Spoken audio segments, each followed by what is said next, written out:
मलवा राम किनकारा गालवा में तुलसी के मलवा राम कौन सा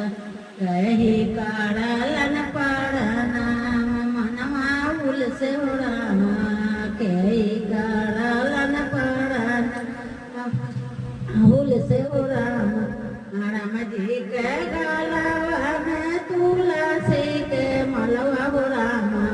राम जी के गालवा में तुलसी के मलवा राम हनुमत काढ़लन पढ़ना मनवा उलसे राम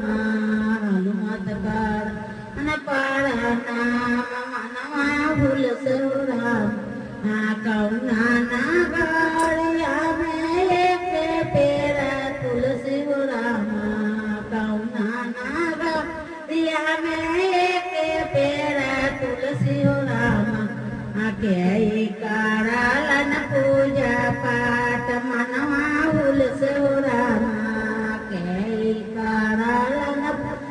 पाठ मनवा उलसे राम लंका नगरिया में एक पेरा तुलसी राम लंका नगरिया में एक पेरा तुलसी राम भीषण काढ़लन पूजा पाठ मनवा उलसे राम भीषण काढ़लन पूजा पाठ मनवा उलसे राम किन गागे नीला लेला काराजा राम किन गागे नीला लेला काराजा धनिया राम किन गागे नीले राजे मनवा उलसे राम किन गागे नीले राजे मनवा उलसे